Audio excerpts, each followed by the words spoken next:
the global energy race, and it is certainly not the United States. You see, while the United States was trapped and remains trapped in a war that it can't finish, and Europe is rationing fuel, and Japan and South Korea are running on fumes, there is one country that saw all of this coming.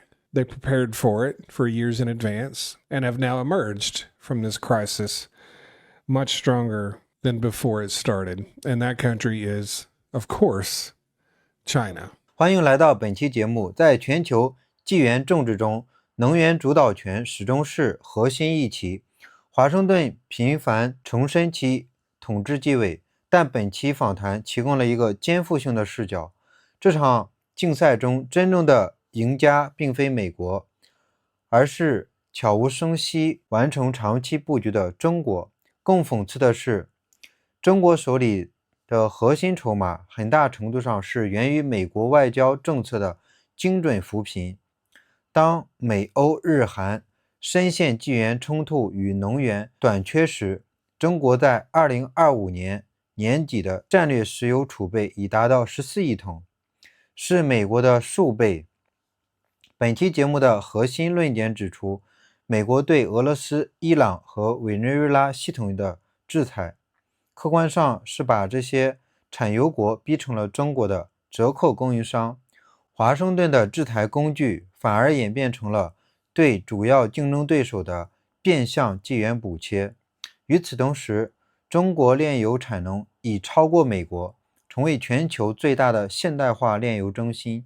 这意味着当霍尔木兹海峡面临封锁风险时，中国早已完成了弹药积累，将战略储备转化为地缘的武器。接下来我们进入正片，听听美国本土战略学者如何拆解这场看似无声，实则影响深远的全球能源结构异动。I'm going to show you a bunch of numbers and data here, but they tell a story of one of the most sophisticated energy strategy plans that any nation has executed in the 21st century. And I'm going to cover a few things here. First, obviously, their enormous stockpile. The U.S. Energy Information Administration published a report stating that China ended 2025 with 1.4 billion barrels of oil in their strategic reserves. 1.4 billion, roughly a billion more than we had. That's a little bit more than we had. Yeah. But that's because we've been selling off our reserves off and on for a few years now to fight off high prices and also for budget deficit reduction, as if it would have mattered that much. China has over 3 times the strategic oil reserves that the United States has.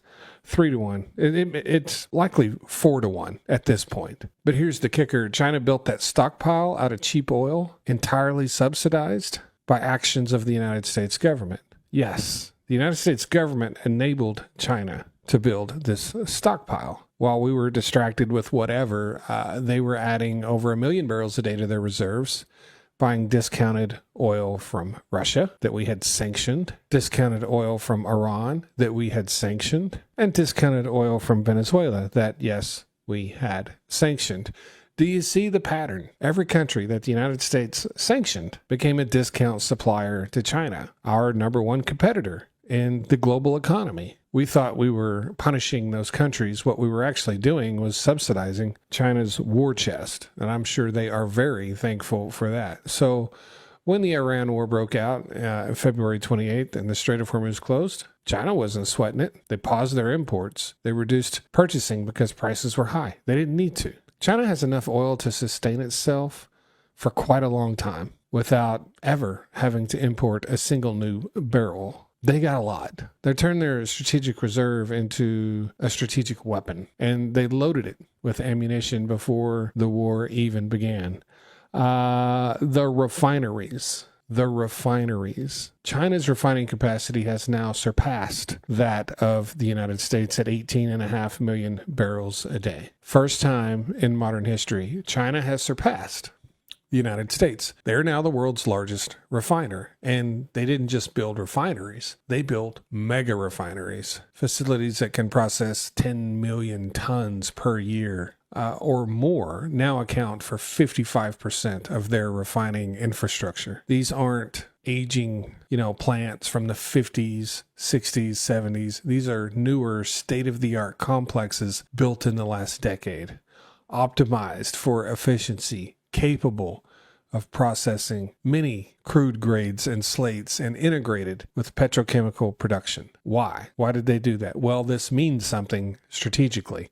It means China doesn't just consume oil, of course. It processes oil into products, diesel, jet fuel, petrochemicals, plastics, and they export those products across Asia. Yes, they are an oil importer. They're becoming the refining hub for the entire Eastern Hemisphere. And when the strait does officially continually reopen and oil starts flowing again, China's refineries will be the ones turning that crude into the products the world needs at a huge profit. Now, here's where China's strategy becomes truly devastating to its competitors. While the United States was debating over whether or not EVs was some sort of liberal conspiracy, China was building the most dominant electric vehicle industry on the entire planet by far. China holds 56% of the global EV market. 56%. More than half of every EV sold on Earth is Chinese. BYD sold 321,000 EVs just in April. They now have a 9% market share in Europe, and they are building factories on European soil, making progress in Germany, the home of BMW, Mercedes, and Volkswagen. And there's some energy math here that people don't talk about. By 2030, China's EV fleet will displace 2.75 million barrels of oil per day in demand.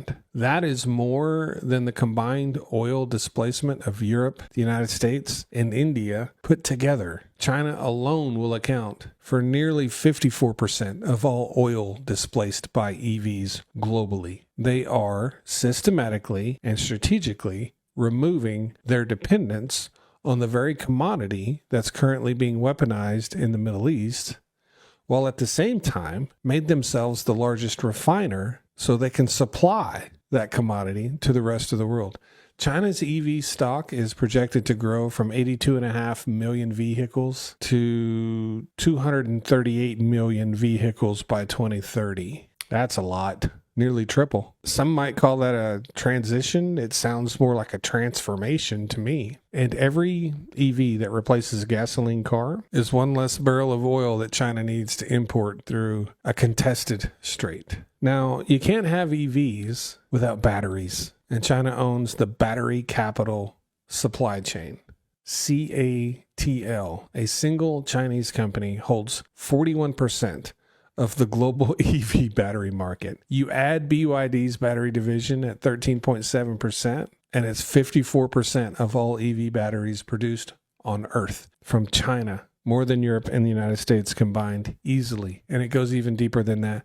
The IEA found that China controls approximately 85% of the world's solar panel supply chain, 80% of lithium-ion battery manufacturing capacity, 85% of solar, 80% of batteries. These aren't just products. These are the building blocks of the post-oil economy. And whoever controls them controls the energy transition itself. Look at what China is doing. They are embracing everything we are destroying. I wonder who is right. So when you put all this together, because I got to be honest with you, this strategy is sort of breathtaking in its scope. China has spent the 2020s doing four things simultaneously. Stockpiling cheap oil, right?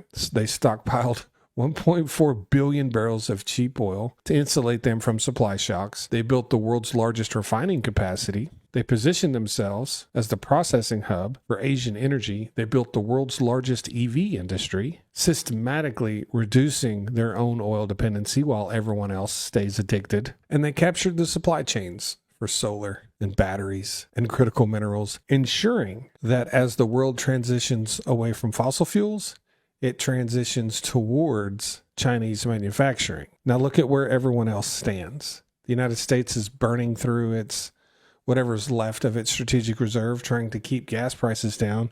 Europe is rationing. Japan and South Korea are running on empty. Everyone is desperate for the Strait of Hormuz to open, except China. China's not sweating it. China is building industries that will make oil nearly irrelevant into its economy, maybe within a generation. And that is a very short period of time. And when, not if, but when China decides to re-enter the oil market as a buyer, it will tighten supply dramatically and drive prices even higher for everyone else, pushing people towards EVs. They have the power to do that whenever they choose. That's not just energy security, that's leverage. They can crash the market or they can spike the market. They can buy or they can hold. And because their reserves are so deep and their EV transition is so advanced, they have all the time in the world. They have the one thing nobody else has, time. So while the United States is fighting a war over oil, China is working diligently and quickly to end its need for it. And while we're sitting here trapped between Israel and Iran, spending blood and treasure to keep a strait open so we can import a commodity, China quietly won the energy war without ever firing a single shot. And we're over here doing everything we can to destroy that same technology while promoting the fossil fuels. The two largest, most powerful countries on earth going in completely opposite directions when it comes to energy. And I would ask you again, who do you think is right? Who do you think is right? I'll give you 3 guesses. It is honestly concerning for me to see the difference between these two countries, knowing that I exist in one of them and knowing that the other one makes every move with intent and purpose and strategy. We fight culture wars and identity wars, and we argue over ridiculous things that don't matter. And I get to see 20 stories a day about a reflecting pool that I do not care about, while China is in it to win it. There's a saying in the South, you're either a workhorse or a show horse. The workhorse is the person that works really hard and gets a lot done. And the show horse is the person that pretends to. That's all flash and no gas, so to speak. When it comes to China and the United States, China's the workhorse and we're the show horse. And I hate to tell you, the show horse always loses. 欢迎回来。刚才的访谈表明，传统原油领域布局只是中国战略防御，真正决定未来的是其在新能源结构上的主动进攻。